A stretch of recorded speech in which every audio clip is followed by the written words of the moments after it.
1일 합격 노트 보도록 하겠습니다. 지금 11월, 12월은 이렇게 OX 문제를 내드렸고요. 이제 1월 달부터 시험 볼 때까지 계속해서 1일 학습, 1일 합격 노트를 제공할 예정입니다. 이제 1, 2월부터는 실제 시험하고 똑같이 오지선다형으로 출제를 할 예정입니다. 그래서 이걸 여러분들이 미리 풀어보시고 뭐 수업을 듣는 것도 하나의 방법이 될 수 있겠죠. 문제는 그날 배운 내용이니까 이렇게 모르는 사이에 조금씩 쌓이다 보면은 나중에 가슴 벅찬 희열을 느낄 수 있을 것입니다. 저도 그 대학 다닐 때 은사님이 공부는 신압으로 해야 된다.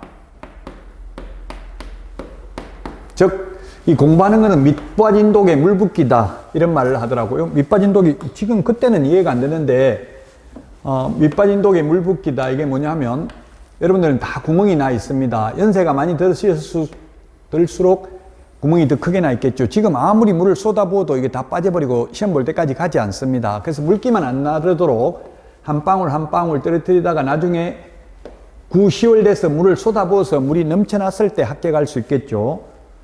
너무 그래서 조급하게 마음 먹지 마시고요. 신압으로의 뜻이 모르는 사이에 조금씩입니다. 계속 하다 보면 나중에 시험 보는 날 가슴 벅찬 희열을 느낄 수 있을 것입니다. 자, 문제 보도록 하겠습니다. 1번입니다. 주택임대차 신고 거짓으로 한 경우 포상금 지급 대상이다. 예, 그렇죠. 포상금 지급 대상 여기 조금 전에 지워버렸는데요. 포상금 지급 대상인 6가지 뭐였습니까? 거짓, 해임, 허가. 거짓, 해임, 허가입니다.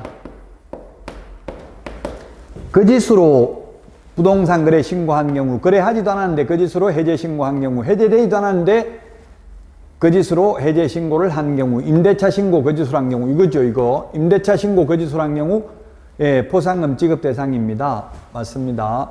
허가받지 않거나 부정한 방법으로 허가받은 경우, 허가받은 목적으로 사용하지 않는 경우가 포상금 지급 대상입니다. 국가에서 돈 나가는 거는 지급할 수 있다지 지급하여야 한다라고 돼 있지 않습니다. 돈 없으면, 예산 없으면 안 줄 수도 있는 겁니다. 국가기관은. 그래서 포상금 지급할 수 있다. 물론 지급은 하겠지만 할 수 있다라고 되어 있습니다. 맞습니다. 1번은. 2번입니다. 임대차 신고를 거짓으로 한 것을 자진 신고하면 과태료 면제 감경 대상이다.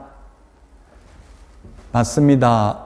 자진 신고에도 면제 감경 대상 아닌 게 뭐가 있다고 했었습니까? 3천만 원 이하의 과태료 3개가 있습니다. 거래하지도 않았는데 거짓으로 부동산 거래 신고한 경우, 해제되지도 않았는데 거짓으로 해제 신고한 경우, 그 다음에 거래 대금 지급 증명 자료 제출하지 않는 경우, 그리고 또 500만 원 이하의 과태료가 3개가 있었죠. 거래 대금 지급 증명 자료 외의 자료를 제출하지 않는 경우, 30일 이내 부동산 거래 신고하지 않는 경우, 30일 이내 해제 신고하지 않는 경우는 자진 신고해도 면제 감경 대상이 아니라고 했습니다. 이거는 면제 감경 대상 맞습니다. 임대차 신고 거짓으로 한 경우는 2번 맞고요. 자, 그 다음에 3번. 광역시 경기도 관할구역에 있는 군 외의 지역은 주택 임대차 신고 대상이다. 외의 지역은 신고 대상 아니라고 했죠? 가평군, 청평군은 경기도에 있기 때문에 신고 대상이지만 함양군, 거창군, 산청군 이런 거는 신고 대상 아닙니다. 보증금 6천만 원 초과 또는 월차임 30만 원 초과하는 경우 신고 대상입니다. 요즘 좀 문제가 되고 있는 게 따라서 월세 30만 원, 관리비 심지어 70만 원 이런 경우도 있더라고요. 100만 원 월세 받는데 월세는 30만 원, 관리비 70만 원. 그래 버리면 관리비는 비용이잖아요. 그럼 세금 임대소득세 안 낼 수도 있겠죠. 앞으로 또 거기에 대한 규제 법령이 나올 수도 있겠습니다. 어쨌든 지금은 관리비는 신고 대상 아닙니다. 그럼 앞으로는 이제 관리비 포함해서 뭐 40만 원 이렇게 바꿀 수도 아마 있을 것입니다. 이게 대통령령에 규정되어 있기 때문에요. 자, 3번 틀렸습니다. X입니다. X. 외의 지역은 신고 대상 아닙니다. 광역시 경기도 외의 군 지역은 신고 대상 아니다. 그래서 3번 틀렸고 4번 보도록 하겠습니다. 4번. 4번은 이게 주택법이 아니고 주택임대차보호법 쌍주택입니다. 주택임대차보호법. 이게 무슨 차이냐면 주택임대차보호법상 주택은 사실상 주택으로 사용하면 오피스텔도 주택임대차 신고를 해야 됩니다. 사실상 용도죠. 주택은, 주택인지 여부는. 주택법이 아니라 따라서 주택임대차보호법상 주택을 말합니다. 계약 체결일로부터 30일 이내에 신고해야 됩니다. 단 보증금 6천만 원 초과 또는 월차임 30만 원 초과라고 했죠?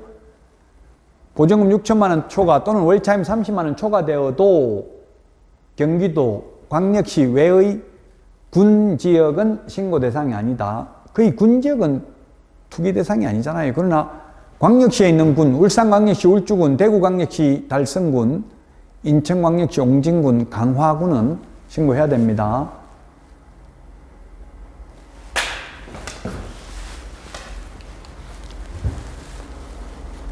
자, 5번 또 틀렸네요. 30일이라고 했죠? 30일. 부동산 거래 신고 계약일로부터 30일, 해제 신고, 해제 등이 확정된 날로부터 30일, 주택임대차 신고도 계약일로부터 30일 이내에 신고해야 됩니다. 단 외국인 특례에 의해서 교환계약이나 증여계약은 60일 이내 신고죠. 외국인 특례에서는. 5번도 X고요. 6번입니다. 6번. 해제 등이 확정된 날로부터 30일 이내에 신고해야 됩니다. 맞습니다. 부동산 거래 신고, 해제 신고, 주택임대차 신고 모두 30일 이내에 신고해야 됩니다. 30일 이내에. 30일 이내에 신고해야 되고요. 30일 이내에 신고 안 한 거래 당사자는 500만 원 이하의 과태료입니다. 해제 신고 의무는 거래 당사자에게만 있습니다. 국가 등이 일방 당사자라도 국가 등이 할 의무는 없고요. 할 수 있습니다.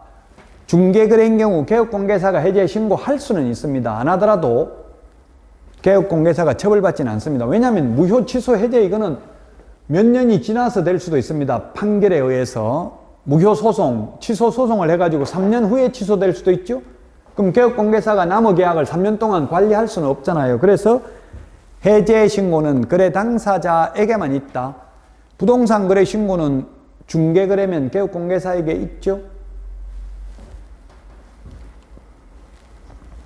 자, 다음은 7번 문제입니다. 7번 문제. 부동산 거래 계약 체결하지 아니하였거나 계약이 해제 등이 되지 아니하였음에도 불구하고 거짓으로 신고하면 포상금 지급 대상이다. 예, 그렇네요. 거래하지도 않았는데 거짓으로 신고한 경우, 해제되지도 않았는데 거짓으로 해제 신고하면 포상금 지급 대상 맞습니다. 거짓 신고한 경우, 그 다음에 임대차 신고 거짓으로 한 경우, 허가받지 않거나 부정한 방법으로 허가받은 경우, 허가받은 목적으로 사용하지 않는 경우 포상금 지급할 수 있습니다. 5입니다. 5. 7번에 5입니다. 8번 수도권, 광역시, 세종특별자치시에서 지분거래가 아닌 경우 3억 이상 토지를 취득하는 경우 자금조달 계획을 제출해야 된다. 3억이 아니고 1억이죠. 1억, 3억 X, 1억 이상입니다. 1억 이상입니다. 지분거래인 경우에는 수도권, 광역시, 세종특별자치시는 지분거래인 경우 거래 금액과 상관없이 토지 취득 자금 조달 계획서를 제출해야 됩니다. 그래서 제가 어디다 투자해야 된다고 했어요? 주택이나 토지에 투자를 해야 됩니다. 지금 규제를 하고 있잖아요. 그러면 생활형 숙박시설, 오피스텔, 상가의 경우에는 이런 거 자금 조달 계획 제출이 없잖아요. 그만큼 돈이 안 되니까 규제를 안 하는 거고요. 토지나 주택이 지금 자꾸 올라가고 있으니까 이렇게 규제를 합니다. 물론 뭐 지금 주택이 올라가는 건 아니지만 옛날에 이 법을 만들 당시를 기준으로 말씀드리는 겁니다.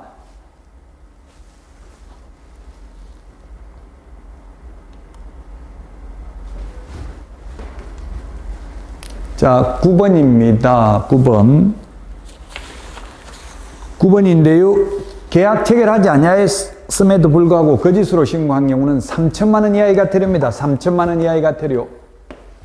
거래를 하고 거짓으로 부동산 거래 신고한 경우 5%, 100분 5 이하 과태료죠. 거래하지도 않았는데 거래를 안 했으니까 취득 가격이 얼마인지 알 수 없습니다. 그러므로 3천만 원 이하의 과태료입니다. 거래하지도 않았는데 거짓으로 부동산 거래 신고하면, 거래를 하고 거짓으로 부동산 거래 신고하면 5% 이하 과태료입니다. 자, 그 다음에 10번 문제 보도록 하겠습니다. 선매라는 게 뭐라고 했습니까? 먼저 파는 게 아니라 먼저 사는 게 선매라고 했습니다. 선매자가 토지를 매수할 때 가격은 공시지가가 아니라 감정가격이라고 했죠. 불허가 처분을 받아서 매수 청구할 때 매수가격이 공시지가입니다. 다만 허가신청서에 기재된 금액이 감정가격보다 낮은 경우에는 허가신청서에 기재된 가격으로 매수하게 할 수 있습니다. 선매 가격은 감정가격, 불허가 처분을 받아서 매수 청구할 때 매수가격은 공시지가라는 점을 주의하셔야 되겠습니다. 자, 다음은 11번입니다. 11번. 매수 청구.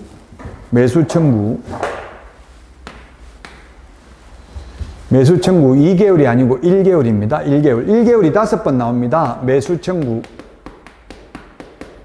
허가, 매수 청구 1개월이네. 허가 또는 불허가 처분에 대한 이의신청입니다. 처분에 대한, 허가 또는 불허가 처분에 대한 이의신청. 처분에 대한 이의신청은 할 수 있는데 허가구역 지정에 대한 이의신청은 못한다고 했죠? 왜 우리 동네 허가구역으로 지정했냐? 이거는 이의신청 안 됩니다. 허가 또는 불허가 처분에 대한 이의신청 1개월이네. 그 다음에 선매자 지정 통지 1개월이네고요. 그 다음에 선매협의